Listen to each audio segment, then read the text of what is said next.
rekan-rekan pengurus KPP Polri yang sempat hadir pada malam hari ini. Terima kasih kita semua sudah berkumpul di sini.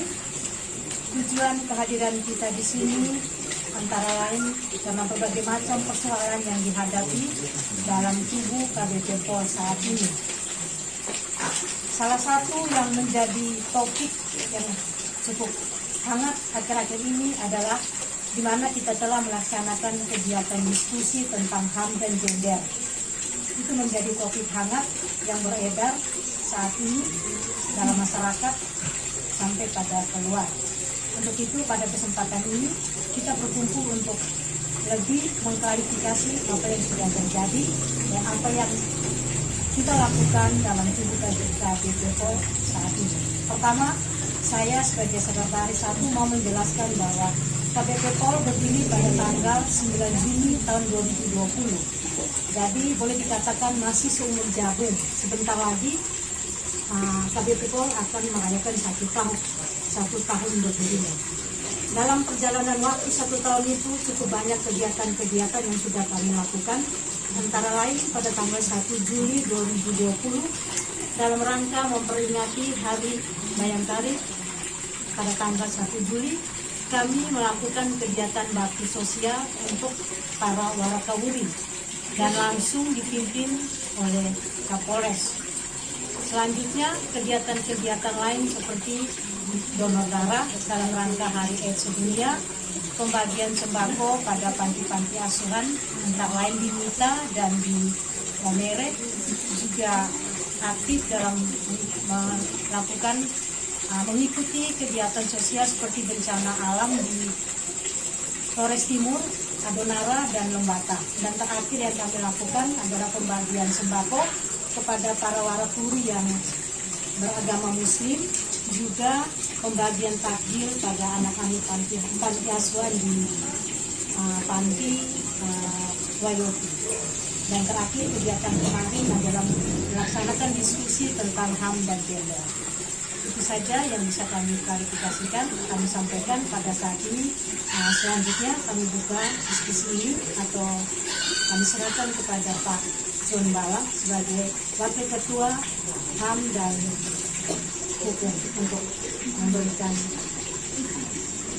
pernyataan untuk kegiatan kita semua. Terima kasih.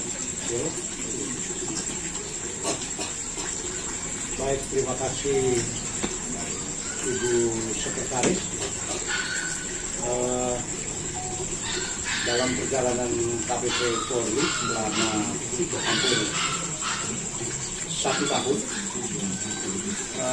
dinamika yang terjadi sungguh beragam dan menghasilkan beberapa prestasi yang bisa dibanggakan bersama dan juga tidak sedikit melahirkan perbedaan-perbedaan pendapat di dalam organisasi. Terhadap beberapa perbedaan pendapat yang ada, kemudian pada tanggal 26 April tahun 2021, 21 anggota KPP Polri Resor Sika mengirimkan surat pernyataan sikap kepada pimpinan KPP Polri karena pimpinan dalam hal ini ketua telah melakukan beberapa tindakan yang melanggar anggaran dasar anggaran rumah tangga. Tindakan-tindakan dimaksud antara lain pemecatan anggota, kemudian mengambil sikap sepihak secara otoriter, mengeluarkan teman-teman dari grup resmi KPP Polri, kemudian secara otoriter mengeluarkan statement-statement yang mengesankan ketua berposisi sebagai penguasa mutlak dan semua anggota hanyalah menjadi bawahan, bukan menjadi mitra dan menjadi bagian yang harus diayomi untuk pemberdayaan bersama. Kemudian dalam beberapa tindakan, inisiatif anggota misalnya dalam rangka bekerja sama dengan pihak ketiga dalam hal ini dengan Balai Wilayah Sungai Nusa Tenggara dalam rangka penghijauan di Napung Gede, Ketua kemudian mengambil sikap sendiri untuk melakukan publikasi tanpa meminta persetujuan dari pihak mitra. Sementara sebelumnya mitra sudah mengingatkan bahwa karena Napung Gede belum dibuka untuk publik, maka seluruh aktivitas yang berkaitan dengan itu mesti dihentikan untuk tidak dipublikasikan. Tapi kemudian Ketua mengambil sikap melakukan publikasi tanpa melakukan koordinasi dengan pimpinan organisasi lainnya, dan kemudian mengakibatkan kita mendapatkan semacam apresiasi negatif ya, dari pihak BWS terhadap berita itu, dan terkesan kuat bahwa ini akan mengancam kerjasama selanjutnya. Dan kami kemudian mengkategorikan ini sebagai sebuah bentuk pencemaran nama dan kehormatan KBP Polri, dan itu dilakukan Ketua secara sengaja. Dan surat klarifikasi yang kami berikan itu tidak pernah ditanggapi. Terhadap surat-surat itu, Ketua kemudian mengeluarkan beberapa statement berkaitan dengan surat itu, bahwa dia mengatakan bahwa dia tidak mungkin atau tidak akan tunduk pada berbagai bentuk intimidasi yang bersifat surat. Dan beliau meyakini bahwa beliau tidak pernah melakukan pelanggaran anggaran dasar dan anggaran rumah tangga, dan pernyataan itu dilatar belakangi oleh hasil konsultasi dengan pembina KBP Polri Resort Sika adalah Kapolres, dan hasil konsultasi dengan ketua pimpinan daerah Provinsi Nusa Tenggara Timur. Dalam beberapa statement yang lain, Ketua secara sengaja mengatakan bahwa karena KBP Polri ini adalah organisasi massa, dengan demikian semua pihak yang terlibat di dalam organisasi ini, baik anggota maupun pengurus, adalah orang-orang yang merelakan waktunya untuk bekerja secara cuma-cuma tanpa gaji, ya, sukarela. Oleh karena itu, kalau ada indikasi pelanggaran terhadap anggaran dasar anggaran rumah tangga, abaikan saja, karena itu membuat rumit. Abaikan saja anggaran dasar dan anggaran rumah tangga, itu semua membuat rumit. Kemudian pada pernyataan yang lain, semua itu ada nanti di dalam surat ini. Saya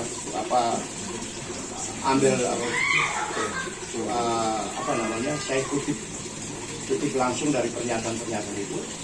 Dan pada satu kesempatan yang lain, Ketua juga menyatakan bahwa kita tidak perlu capek-capek bicara tentang anggaran dasar rumah tangga. Ini organisasi modern, kuno kalian kalau bicara tentang itu. Sekarang itu pikir bagaimana cari duit untuk organisasi ini bisa hidup. Jadi kalau mau cari duit, abaikan anggaran dasar dan rumah tangga.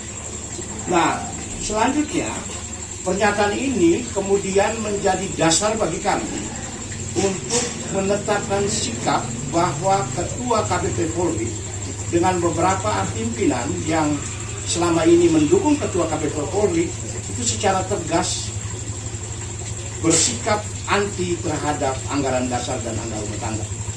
Oleh karena itu, kami kemudian mengklaim diri kami sebagai KBP Polri Resort Sika Pro anggaran dasar dan anggaran rumah tangga.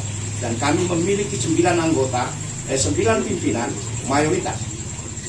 Nah, dengan demikian ini juga berkaitan dengan mengklarifikasi soal pernyataan kemarin bahwa kami mencatut nama KBP Polri. Kami tidak mencatut.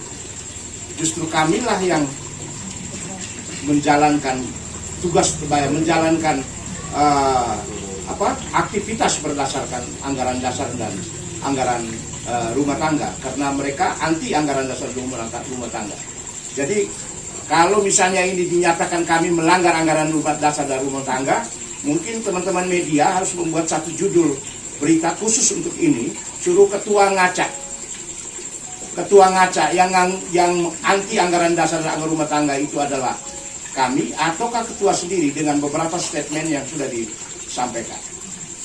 Ya, oleh karena itu selanjutnya atas berbagai sikap yang secara eksplisit tampak dari proses-proses yang terjadi di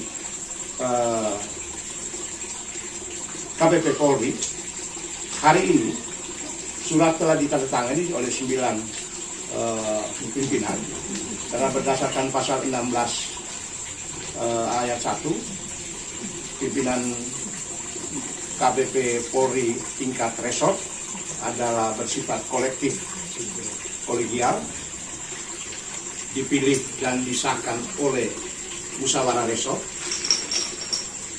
dikukuhkan oleh pengurus dikukuhkan oleh pimpinan daerah provinsi Nusa Tenggara Timur.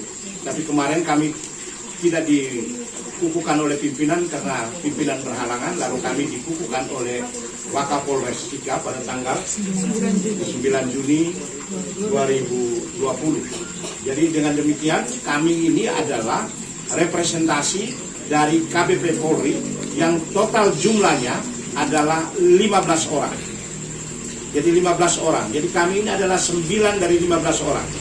Jadi kalau misalnya arti dari kolektif kolegial itu dianggap sebagai kewenangan yang sama, hak yang sama dengan peran yang berbeda, maka setiap keputusan, pengambilan keputusan harus dilakukan oleh 15 orang dan kemudian mendistribusikan peran untuk melakukan tindakan-tindakan berdasarkan bidang masing-masing. Nah, kalau demikian maka kami adalah pimpinan dalam konteks kolegial kolektif kolegial mayoritas. Sehingga kalau terjadi pleno maka kami adalah yang memenuhi quorum. Sementara pihak sebelah yang mendukung, yang anti ADART hanya berjumlah 6 orang. Jadi kalau mereka mengambil keputusan-keputusan strategis berkaitan dengan KPP Polri, mereka tidak quorum. Sehingga atas dasar itu maka kegiatan kami kemarin itu kegiatan yang sah karena diputuskan oleh pimpinan yang quorum. Jadi siapa yang sebenarnya melanggar anggaran dasar dan anggaran rumah tangga? Jadi kalau bisa dikasihkan salah satu judulnya adalah ngaca dulu. Nah, kemudian kami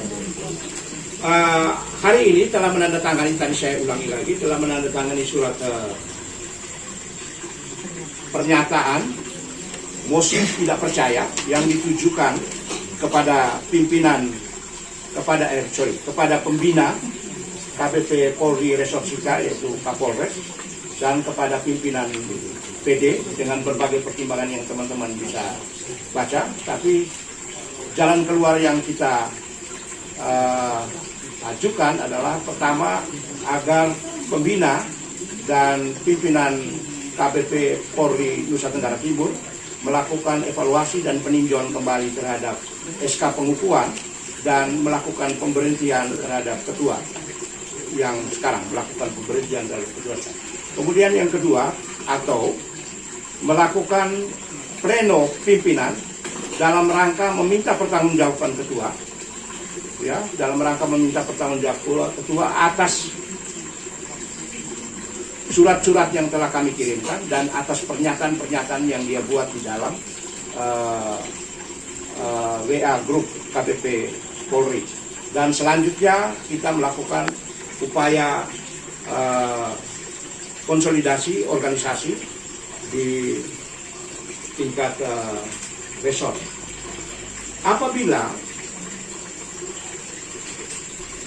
jalan keluar ini atau langkah-langkah ini tidak diindahkan atau enggan dilakukan oleh pembina dan ketua PD, maka kami akan bersikap menolak seluruh atau menolak keberadaan ketua di dalam KPP Polri. Yang kedua, kami akan menyatakan dengan tegas bahwa dan mendeklarasikan bahwa kami adalah KPP Polri pro anggaran dasar anggaran rumah tangga, dan selanjutnya mengatakan bahwa KPP Polri di bawah pimpinan ketua adalah KPP Polri anti anggaran dasar dan anggaran rumah tangga. Dengan demikian, semua tindakan-tindakan yang dilakukan oleh KPP Polri anti anggaran dasar dan anggaran rumah tangga akan kami hadang di semua level. Dan yang keempat, kami akan tetap melakukan tindakan atau melakukan aktivitas atas nama KPP Polri berdasarkan anggaran dasar dan anggaran rumah tangga. Saya kira itu yang bisa disampaikan ya.